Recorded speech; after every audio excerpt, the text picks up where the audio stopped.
परंतु आगे और कैसे विवाह सब संपन्न हुआ आप कृपा करके बताइए।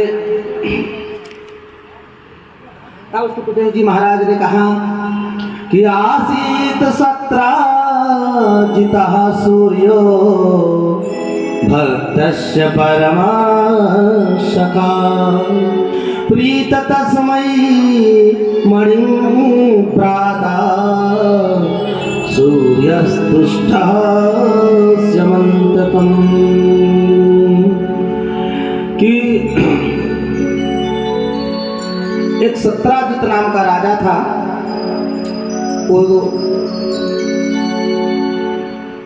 उसके पास एक शमंतक नाम की मणि थी जो कि भगवान सूर्य के आराधना करने से उसको प्राप्त हुई थी और वो 8 भार सोना देती थी।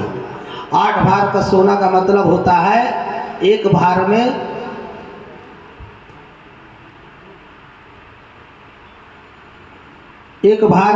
कम से अंदाजन लगाया था हम लोगों ने कितना महाराज? एक बार में 4 मन यानी कि 120 किलो सोना। तो 8 किलो का सोच लीजिए 8 भार 8 भार सोना देती थी। बताइए कम से 8 कुंटल सोना देती थी ना महाराज। 8 कुंटल सोना देती थी। जैसे समझो कि आपके यहाँ खेती में 1 एकड़ में कोई 1 एकड़ में 8 कुंटल गेहूं आप पैदा कर लो। उसी प्रकार से भगवान सूर्य के प्रताप से मणि जो है 8 भार सोना यानी 8 कुंटल तक सोना देती थी और रोज देती थी। तो इस प्रकार से राजा शस्त्राजित वो मणि अपने यहाँ रखते थे और एक दिन संजोग से उनका भाई जो है सत्राजित का भाई प्रसेनजीत वो शिकार करने के लिए गया और अपने गले में वो धारण कर लिया। और सत्राजित का भाई प्रसेनजीत गले में पहन करके वो गया वन में। तो उसको मार दिया एक सिंह ने। अब सिंह ने जब मार दिया तो वो मणि सिंह ने अपने मुंह में दबा लिया। अब इधर 12 दिन से जब ऊपर हो गया तब उस गांव में नगर में हल्ला हो गया कि लगता है कि द्वारिकाधीश ने मार करके प्रसेनजीत को मणि दे ली। क्योंकि एक बार भगवान ने कहा कि जो है राजा सत्राजित के यहाँ इतना सोना हो रहा है मणि दे रही है तो उनके यहाँ क्या काम है। हाँ वो दान भी नहीं करते और शुभ कार्य भी नहीं करते तो इतना धन रख करके फायदा क्या है। तो जैसे कोई बहुत अन्न इकट्ठा कर ले फिर वो अन्न रख करके रखे रहे दिखाता रहे कि देखो भाई हमारे पास 100 कुंटल गेहूं है 100 कुंटल चावल है। तो वो रख करके करेगा क्या भैया 4 साल बाद वो तो अन्न सड़ने लगेगा। उसको चाहिए कि उसको जो है गरीबों में बांटे और उसका जो है और सदुपयोग करे परोपकार करे। तो सड़ करके क्या फायदा उसको। तो ये बात सोच करके भगवान ने अपने अनुचरों से कहलवा दिया। लेकिन सत्राजित रहा कंजूस। उसने कहा कि नहीं द्वारिकाधीश को चाहिए तो हम काहे को दूं भाई वो हमारा वस्तु हमने तपस्या किया हमको मिला। तो उनके मन में लगा कि ये जो है इनके मन में लोभ है। किसके मन में? द्वारिकानाथ के मन में। अब ये बात जो है एक बार भोजन करते हुए सत्राजित भोजन करते हुए अपने जो है रानी को बता दिया अपनी देवी को कि भगवान द्वारिकाधीश चाहते हैं कि मणि दे दूं उनको परंतु हम देंगे नहीं क्योंकि मणि हमारी है। वो क्या करेंगे उनको काहे को तू। इस प्रकार से विचार करते हुए वो जो है रानी को बता दिया राजा ने। अब जब रानी समझ गई सुन ली तो इस जब 12-13 दिन से ऊपर हो गया प्रसेनजीत का कुछ भी समाचार नहीं मिल रहा तो वो जो है अपने सखी सहेलियों को बताते हुए पूरे नगर में शोर हो गया। बात करने जपन जना यानी कान से कान में सुन करके दूसरे कान से चौथे कान इस तरह से बात फैल जाती है।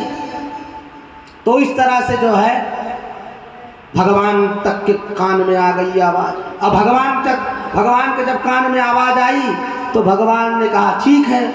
तो जब मणि हम नहीं लिए हैं तो हमें बिना मतलब का आरोप लगाएगा राजा, तो ये तो हमारा है, ये तो हमारा जो है मान मर्दन करने के लिए सोच रहा है, हमारे ऊपर कलंक लगाने के लिए सोच रहा है। इस प्रकार से जो है हम ये होने नहीं देंगे।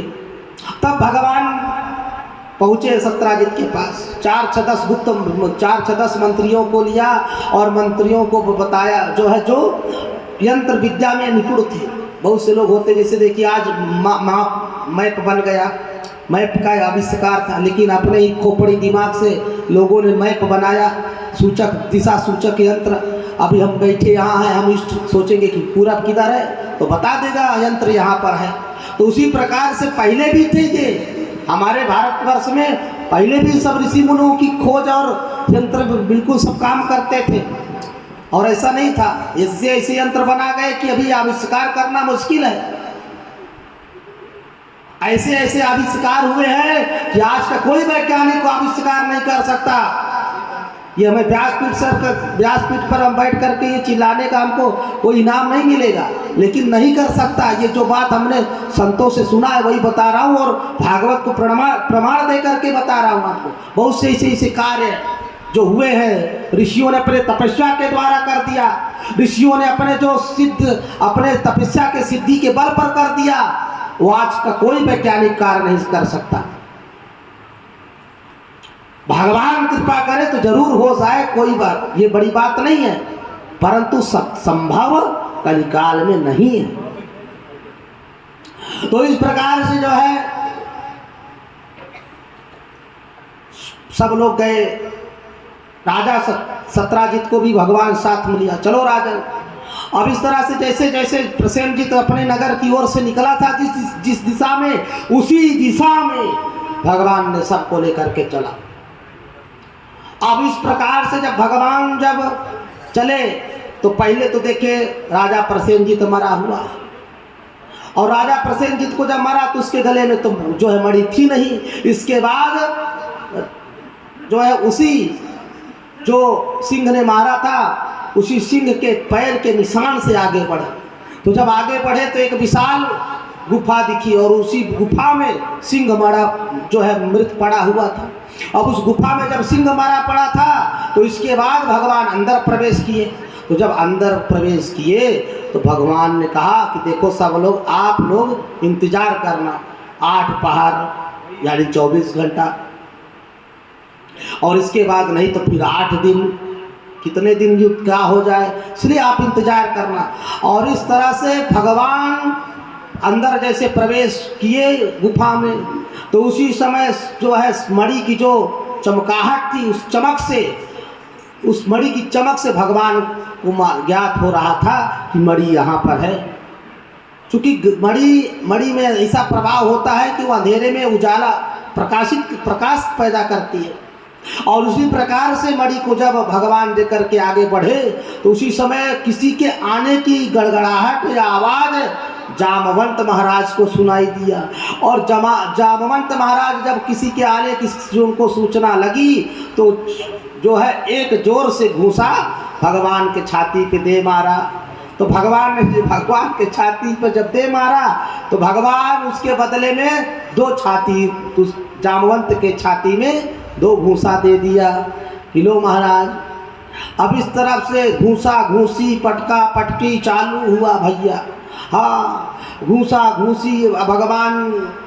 अब इस तरह से लड़ाई 1 नहीं, 2 दिन नहीं, 3 दिन नहीं, 4 दिन नहीं, 5 दिन नहीं, 27 दिन लगातार। 27वें दिन भगवान बढ़िया जो है मल्लयुद्ध में लगे थे।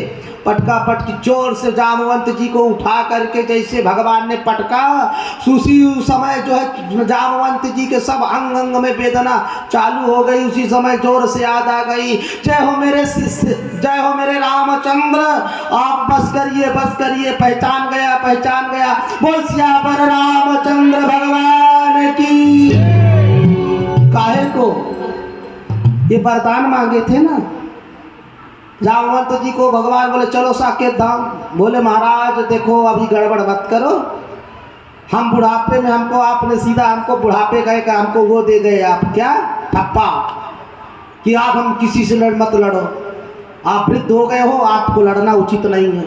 तो आप हमको जहाँ पर खड़ा कर देते थे जो है एक ठप्पे की तरह कि भैया ये सीनियर सिटीजन है, ये वृद्ध व्यक्ति हैं, वृद्ध पहलवान है, इनसे कोई नहीं लड़ेगा।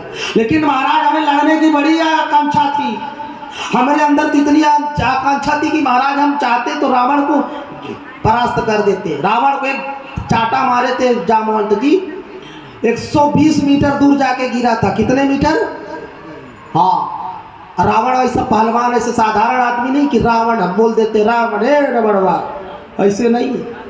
रावण का मतलब है कि अरे जो भगवान है, जो अनंत कोटि ब्रह्मांड के नायक, ब्रह्मा कितने, अच्छा बताओ तुम लोग जानते हो ब्रह्मा कितने हैं इस ब्रह्मांड में, पूरे यूनिवर्स में? 3.5 करोड़ ब्रह्मा हैं। कितने करोड़? हाँ, 3.5 करोड़ ब्रह्मा जी हैं इस ब्रह्मांड में। अनंत कोटि ब्रह्मांड में न जाने कितने ब्रह्मा होंगे भैया। इसीलिए हम आपको निवेदन किया ना, ब्रह्मा कोई भी बनता है उसका कोई ये नहीं है गारंटी, अपने तपस्या अपने प्रभाव से ब्रह्मा बनता है। इसलिए ब्रह्मा बनने की जो पदवी होती है, पद भगवान तपस्या के द्वारा देते हैं। जैसे कि इंद्र, इस समय के इंद्र का नाम क्या है बताओ महाराज? विवस्वान। विवस्वान तो जो है वो है, कौन है? इस सब मनु थे ना? हाँ, मनु इस बार विवस्वान जी आएंगे। हाँ, कौन इंद्र कौन है? हाँ, विवस्वान मनु। अरे इंद्र की बात कर रहा हूँ, बताइए अगला इंद्र कौन होगा? तो इस बार जो अभी सभी इंद्र चल रहे हैं वो राजा पुरंदर थे। कौन थे? राजा पुरंदर थे। राजा पुरंदर ने जब पूरा जो है 100 यज्ञ किया था, 100 यज्ञ करने पर, कौन सा यज्ञ? अश्वमेध यज्ञ। कौन सा यज्ञ? अश्वमेध यज्ञ जब करते हैं तो उसको 100 यज्ञ करने का उसका फिर राजा इंद्र बनता है। अभी ये इंद्र जो है अगले आगामी इंद्र जो है 8वें मनु के इंद्र बनेंगे राजा बलि, अभी सुतल लोक में। बोले सच्चिदानंद भगवान की। तो इस समय के जो मनु हैं वो वैवस्वत मनु हैं। इस समय के जो सब सप्तर्षि हैं, अगस्त्य मुनि, भरद्वाज मुनि, अत्रि मुनि, गौतम मुनि, विश्वामित्र मुनि, और इस प्रकार से 7 मुनि हैं जो सप्तऋषि हैं। हर एक मनवंतर में 7 ऋषि और मनु और राजा और इंद्र ये सब बदल जाते हैं हर मनवंतर में, समझ रहे हैं ना? तो ऐसे अनंत कोटि ब्रह्मांड नायक के ब्रह्मा होते हैं, अलग अलग बहुत से ब्रह्मा होते हैं, बहुत से इंद्र होते हैं। इस तरह से हम उसका निवेदन नहीं कर, परंतु जिस ब्रह्मांड में हम सब लोग हैं, इस ब्रह्मांड में जो भगवान जो अपने इस ब्रह्मांड के रचयिता श्री राम महाराज पधारो, आओ आओ आओ महाराज आओ, स्वागतम स्वागतम। तो इस ब्रह्मांड के जो रचयिता भगवान श्री राम जामवंत जी महाराज से जब कहने लगे कि चलो साकेत धाम नहीं, जब जो है जा रहे थे तो उन्होंने लड़ने के लिए अपना वरदान मांगा कि महाराज मुझे अभी मेरी अंतिम जो है ख्वाहिश पूरी नहीं हुई, हमारी अंतिम इच्छा ये है कि हमसे युद्ध करने वाला कोई योद्धा दीजिए। भगवान ने कहा तथास्तु। जिस समय भगवान साकेत धाम जा रहे थे, जैसे जिसकी जो अवस्था थी, जैसे उसकी इच्छा थी, भगवान सबको पूर्ण करते हुए आशीर्वाद दिया। तो वही जामवंत जी का आज इच्छा था कि मुझे भगवान लड़ने के लिए भगवान स्वयं पधारे। कि जामवंत जी जैसे पहलवान कोई नहीं था, इतने बलवान थे जामवंत जी। और इसी बताइए कि भगवान जामवंत जी को देख करके जामवंत को भगवान ने युद्ध लड़ने के लिए कहा नहीं। तो देखिए यहाँ मर्यादा होती है। मर्यादा जो होती है, क्या मर्यादा होती है? मर्यादा ये होती है कि जामवंत मंत्री यति बूढ़ा, तो बूढ़े आदमी को उसका सत्कार आदि करना चाहिए। क्या करना चाहिए? सत्कार करना चाहिए, उसका सम्मान रखना चाहिए। कोई कहे ना ताकि देखो बूढ़े आदमी को लड़ाई में लड़ दिया, अपन जवान आदमी बैठे हैं, तो ऐसा नहीं। तो इसलिए जहाँ पर जैसे है सकारात्मक दृष्टि से जो है समाज की दृष्टि से जो है सम्मान होना चाहिए। क्या होना चाहिए? इसीलिए भगवान ने उनके ऊपर ही, हनुमान जी ने इतना बड़ा कार्य किया है कि जामवंत के वचन सुहाए और सुन हनुमंत हृदय अति भाए।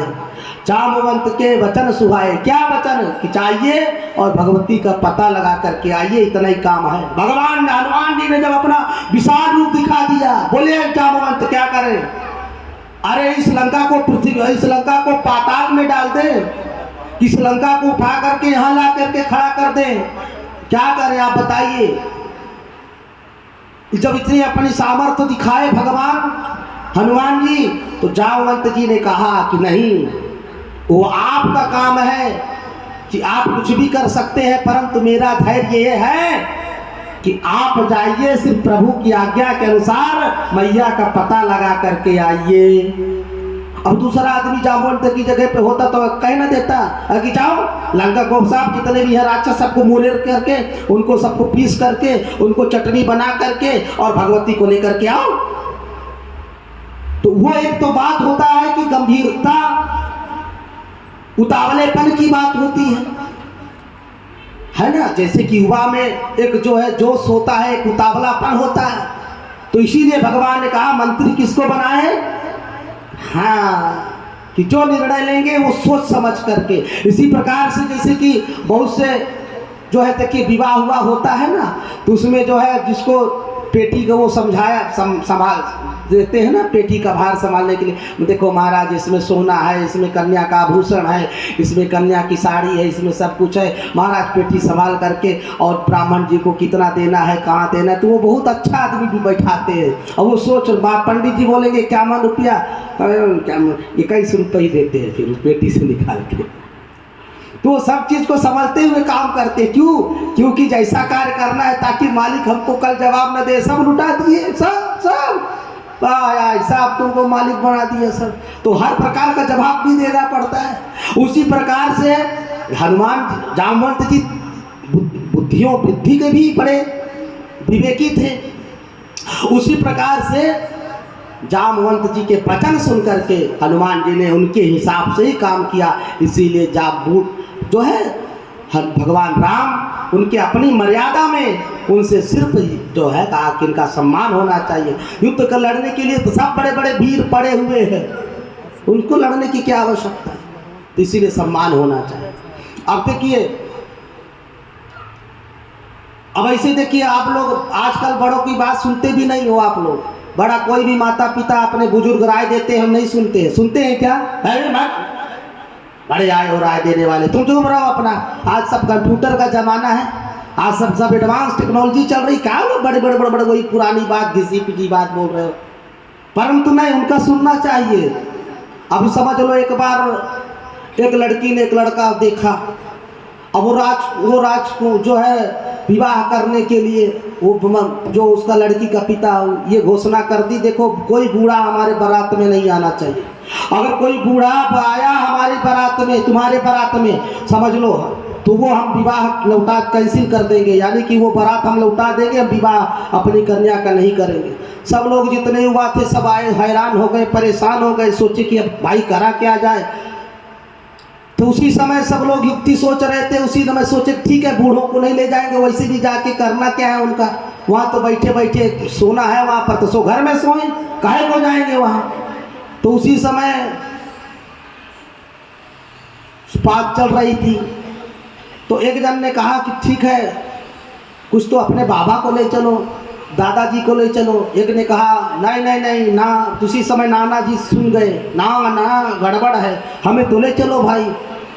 जब वो पूरा माहौल समझ गए कि कन्या का पिता क्या कह रहा है, उसी समय ना ना समझ गए और उन्होंने कहा नहीं हमको ले चलो। और जब उनको लेके गए तो इस प्रकार से बोले कि हमको पेटी में डाल के ले चलो ताकि कोई जानने ना पाए। सो उनको पेटी में डाल दिया और बारात ले गए।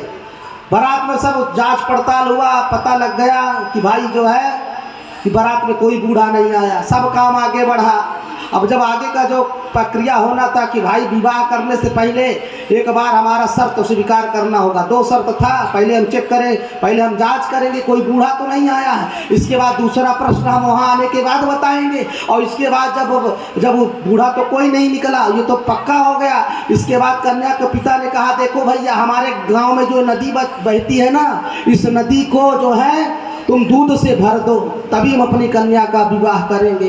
अब सब युवा लोग सोचे कि हे भैया इतना नदी का पानी कहाँ बहाएंगे, और फिर बहाने के बाद इतना इसमें दूध कहाँ से भरेंगे, यहाँ दूध पीने को नहीं मिलता है, नदी में कैसे छोड़ेंगे, हे भगवान। सब माथा पकड़ के रह गए। उसी समय नाना सब सुन रहा था, तो उसने धीरे से समझाया, बुलाया, बोला इधर आओ मूर्खों। बोला क्या है नाना, तुम कुछ जुगाड़ बताओ, लगता है बारात लौट जाएगी। बोला बारात कुछ नहीं लौट जाएगी, मैं जो बोलता हूँ उसको सुनो।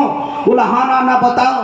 बोला कि देखो कन्या का पिता क्या बोला है, बोला नदी में दूध भर दो। बोला नदी का पानी तुम खाली कराओ, दूध में इस नदी में दूध भर, इस नदी का पानी तुम खाली करा दो, और दूध हमारे पास इतना है कि हम पूरा नदी भर देंगे, और तुम नदी दूसरा खाली कराओ उसमें भी हम दूध भर देंगे, ये हमारे पास दूध की कमी नहीं है, पहले तुम नदी का पानी तो खाली कराओ।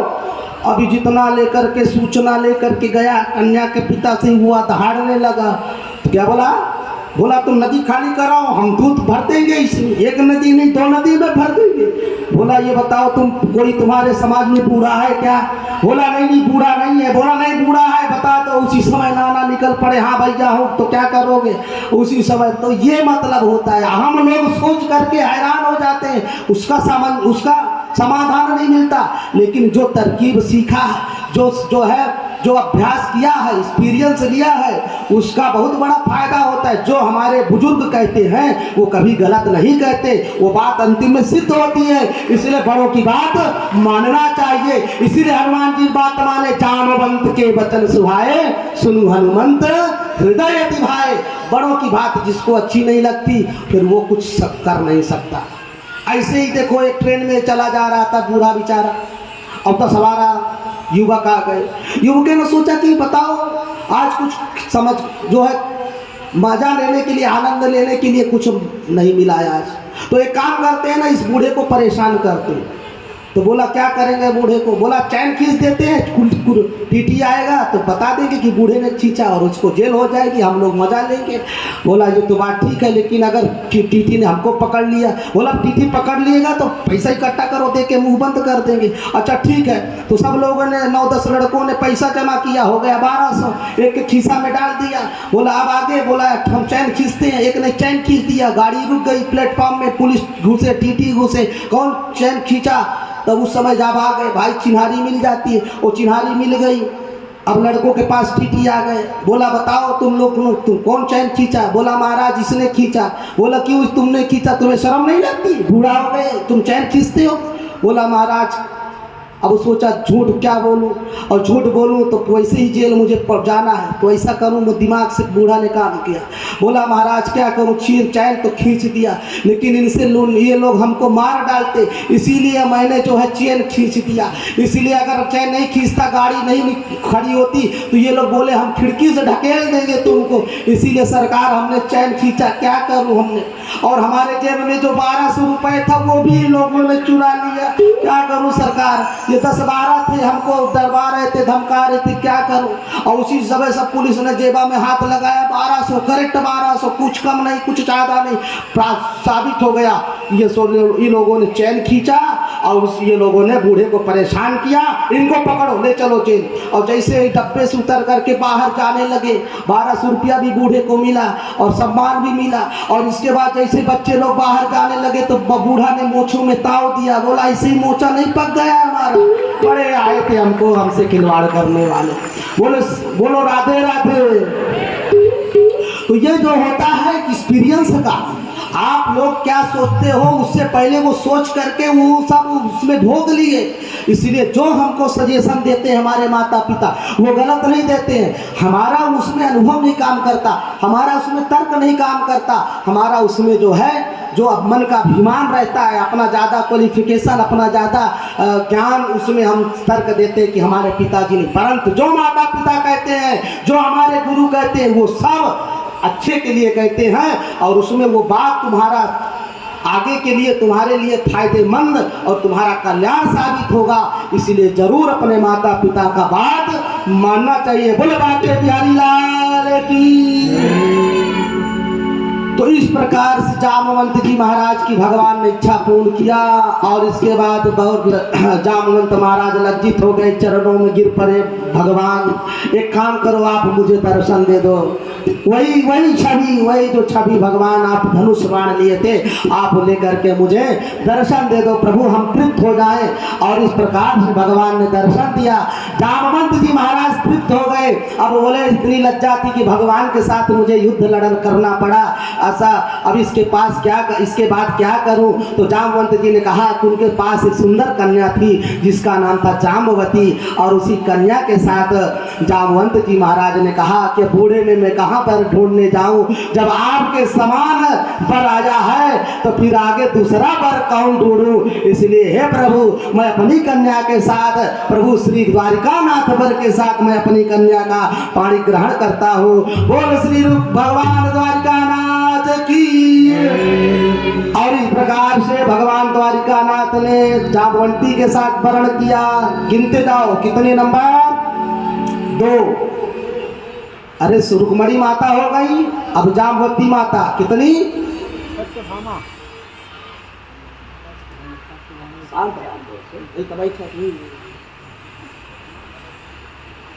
कितने नंबर? 2 नंबर।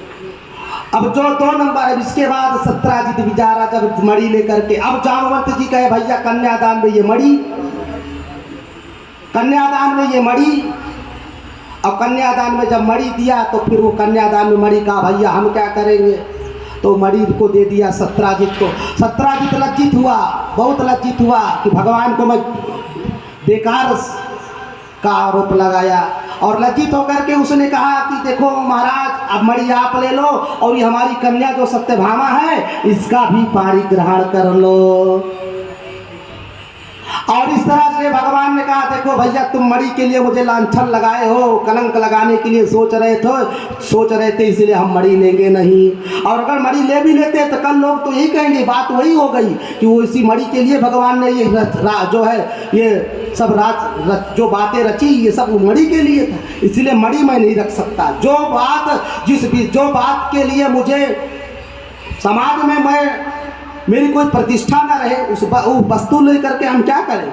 जब तो मांग रहे थे तो दिए नहीं, अब दे करके क्या, जब मुझे कलंक उससे मिले या मुझसे उससे मेरा सम्मान घटे तो मैं लेकर के क्या करूँगा। और उसी समय भगवान ने कहा कि मणि सोना जरूर देती है, इसलिए तुम मणि अपने पास रखो और सोना जो देती है वो हमारे गाँव हमारे घर भिजवाने का काम करो। और इस तरह से भगवान सत्यभामा और दहेज दोनों लेकर के आए। हो गए कितनी? 3। बोले श्री वृंदावन बिहारी लाल की जय। अब आगे इस प्रकार से जो है, एक बार भगवान अर्जुन आए थे द्वारिका में, और अर्जुन आए थे, इसके बाद अर्जुन विहार कर, भगवान हस्तिनापुर गए और अर्जुन को साथ लिए और भगवान जमुना का विहार करने के लिए भगवान चल पड़े। और जमुना विहार करने के लिए तो उसी समय जो है एक देवी कालिंदी जो है तपस्या कर रही थी। उसके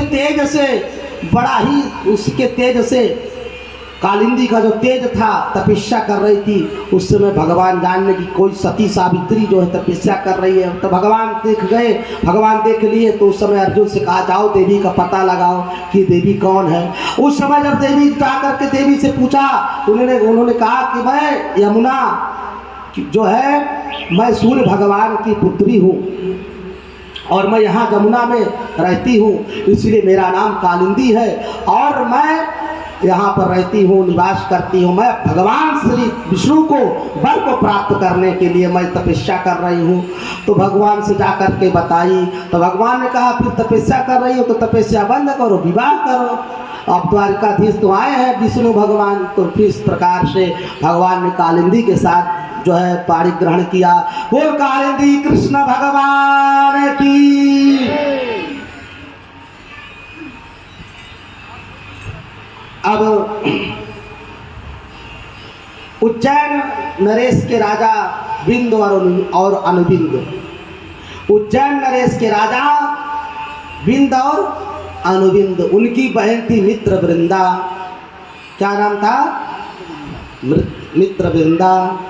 और वो स्वयंवर रख दिया और बिंद अनुबिंद ने ऐसे ही उसको भी अधर्मी राजाओं का सत्ता प्राप्त करने के लिए मित्रता प्राप्त करना था, इसलिए उसने भी सबको बुलवाया, दुर्योधन को, शिशुपाल को, जरासंध को, सबको बुलवाया। और बुलवाने के बाद उसने जो है भगवान को निमंत्रण नहीं भेजा।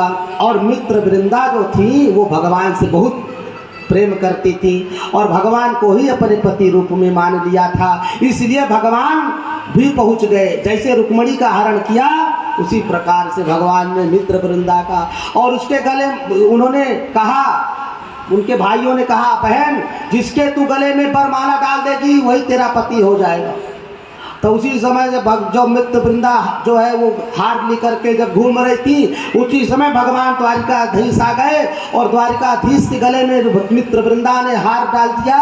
और उसी प्रकार से भगवान अपन जो है अपने रथ में बिठा करके द्वारिका धाम पहुँचाए। बोले द्वारिकाधीश भगवान की। अब आगे श्री सूत जी कहते हैं कि महाराज, हे ऋषियों, इसी प्रकार से भगवान के विवाह हुए। परंतु एक बार ऋषियों, एक राजा था, वो बड़ा ही चतुर राजा था और उसका नाम था नग्नजित, और वो कौशल नरेश का राजा था। उसकी पुत्री का नाम सत्या था। उसके पास 7 साँड़ थे। सूत जी कहते हैं ऋषियों से, और जो है सुखदेव महाप्रभु कहते हैं राजा परीक्षित से। तो राजा परीक्षित को कह रहे हैं, तो राजा परीक्षित ने कहा, महाराज वो 7 साँड़ का मतलब बोले कि जो 7 प्रकार की बुद्धि को बांध दे वही 7 साँड़ है। और इस प्रकार से जो कपट, भेद, अहंकार, लोभ, मत्सर्य, ईर्ष्या, द्वेष, छल, कपट इत्यादि जो भी है, माया, मोह है, काम, क्रोध, मोह, मद, मत्सर और छठवा है मन, इन सबको बांध दे, अपने में कर ले, वही जो है उसी का मतलब है भगवान श्री कृष्ण।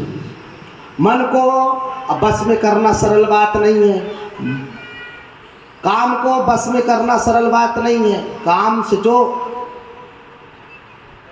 को जो हरा दे वो साधारण बात नहीं है। जो क्रोध को जीत ले वो साधारण बात नहीं है। लोभ को जो जीत ले वो साधारण बात नहीं है। 1 रुपया गिर जाए तुरंत मन बदल जाएगा, जेबा में डाल देता है आदमी है। लोभ को जीतना सरल बात नहीं है। मोह में जीतना सरल बात नहीं है। आदमी जिंदगी बदबू होता है कि भजन करेंगे, तपस्या करेंगे, लेकिन आदमी मरकट बंदर की तरह बैराग लेकर के घूम करके पप्पू की याद आ जाती, स्टेशन से लौट जाता है, नहीं गए भैया उज्जैन क्या करे, नहीं गए हरिद्वार क्या करे, पप्पू की याद आ गई, पप्पू के बिना कौन है हमारा, इसलिए पप्पू हमारे बिन नहीं रह पाएगा, इसलिए हम बहुत जब आगे देखा जाएगा फिर हम भजन करने जाएंगे हरिद्वार। तो कहाँ, तो मोह को जीतना सरल बात नहीं है। मद, आदमी को प्रतिष्ठा हो जाए, प्रतिष्ठा का घमंड, पैसे का अहंकार, इस सब का अहंकार आता है कोई तो कहाँ जीत पाता है। और जितने अरे जिसके पास जो अतुल अथाह पैसा हो फिर भी इसके बाद घमंड ना आवे, तो उसी का मतलब है कि हमने जीत लिया।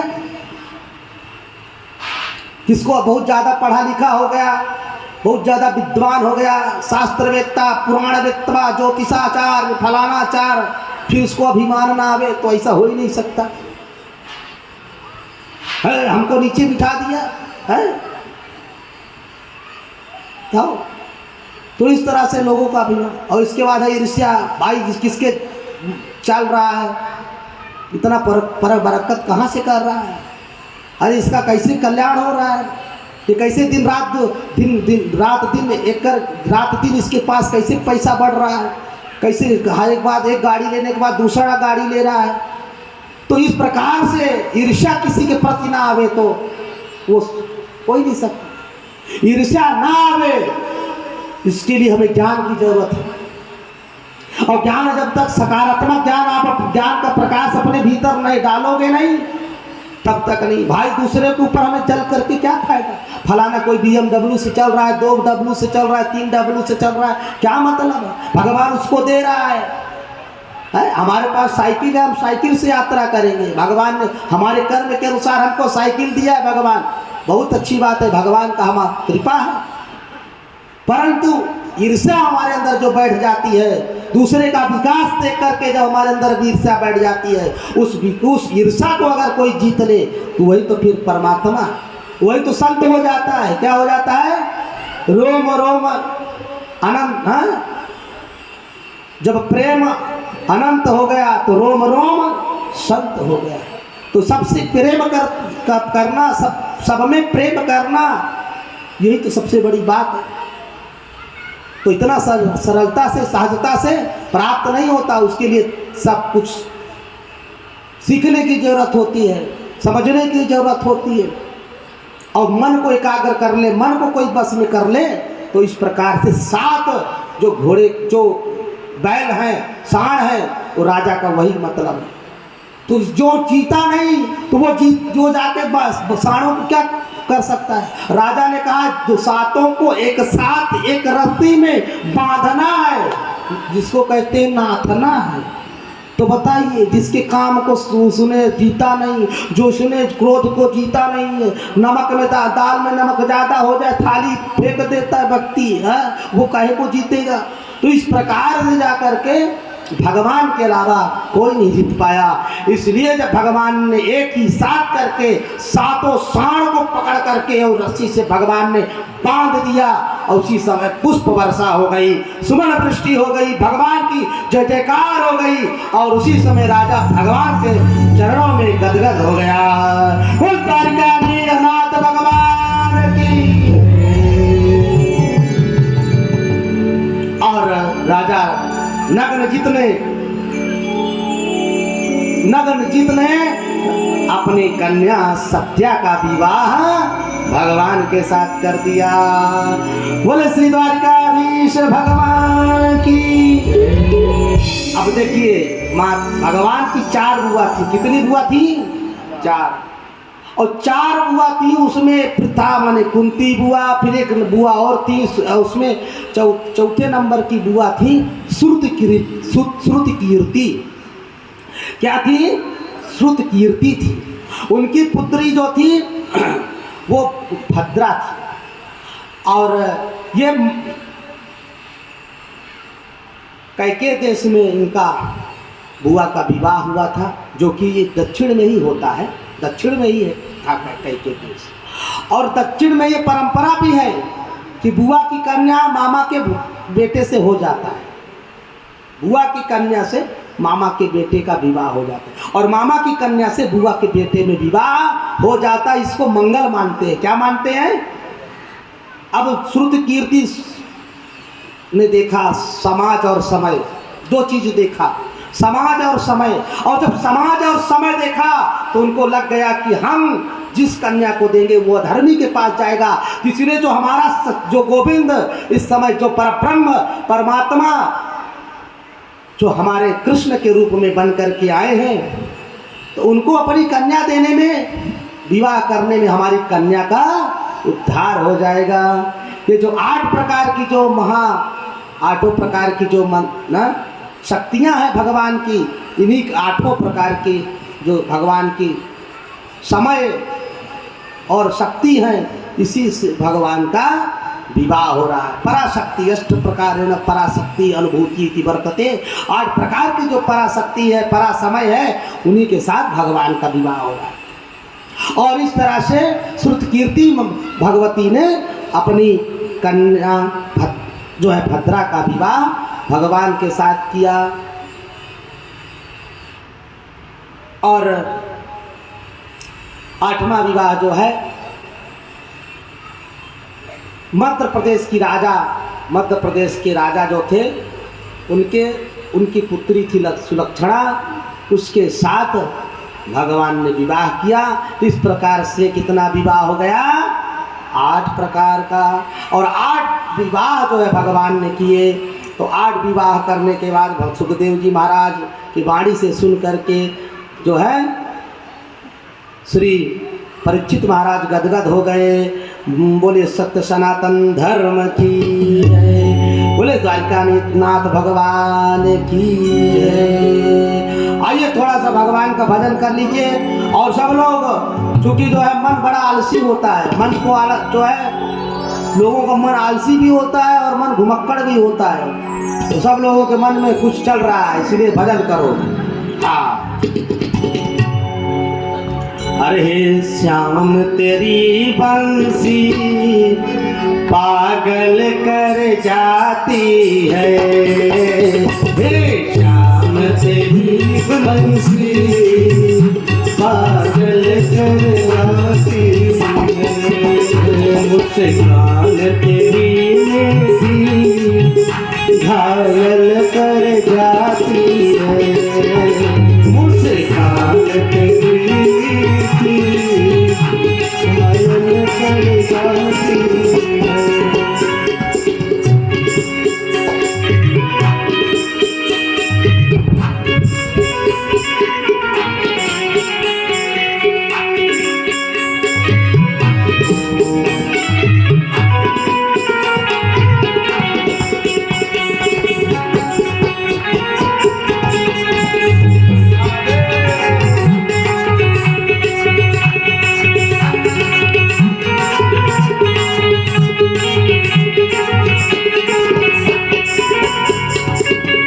सोने की होती तो क्या करती ये बंसी, सोने की होती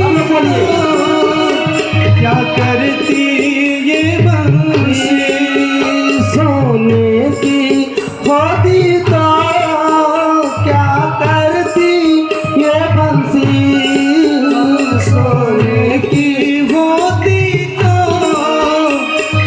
करती ये बंसी, जब बांस की हो करके इतना तड़पाती है, जब बांस की हो करके इतना तड़पाती है, श्याम तेरी बंसी पागल कर जाती है,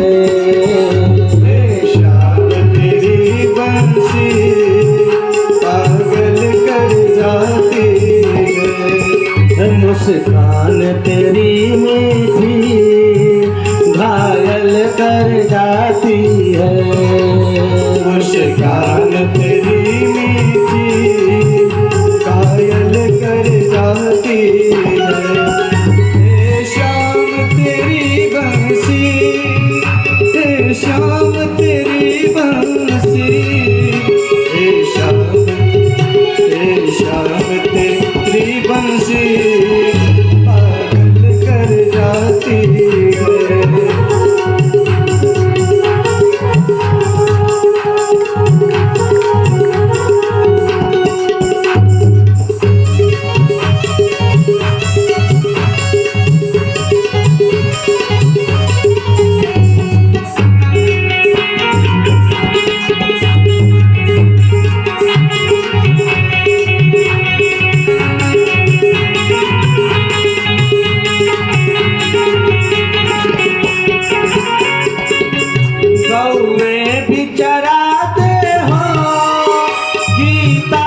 सुनाते हो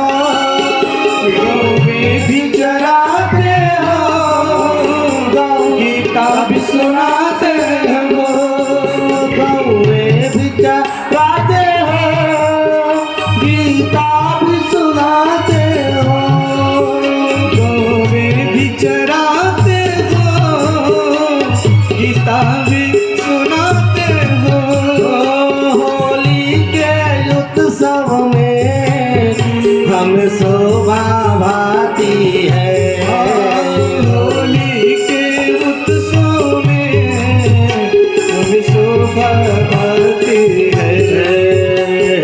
श्याम तेरी बंसी पागल कर जाती है, श्याम तेरी बंसी पागल कर जाती है, मुस्कान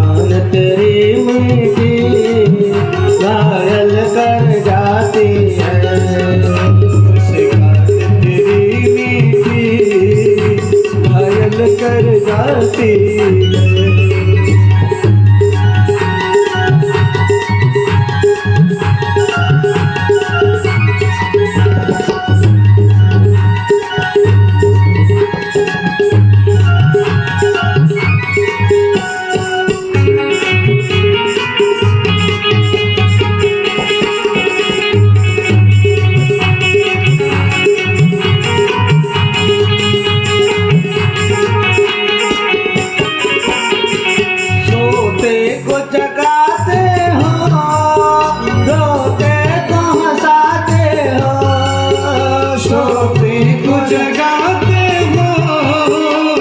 हंसते को रोते को हंसाते हो, सोते को जगाते हो, रोते को हंसाते हो, सोते को जगाते हो, रोते को हंसाते हो।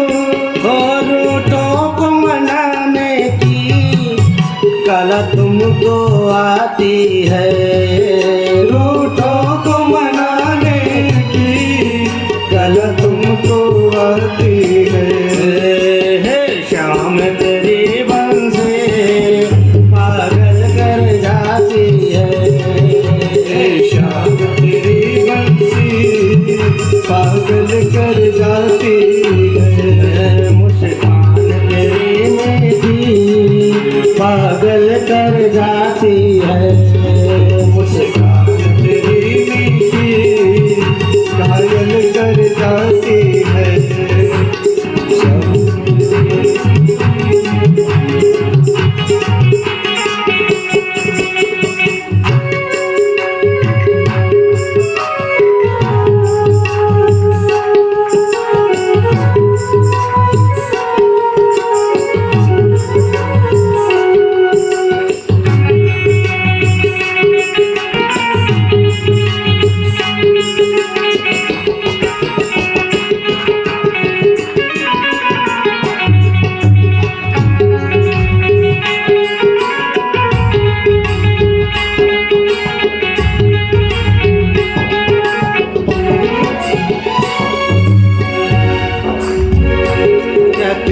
यदि गोरे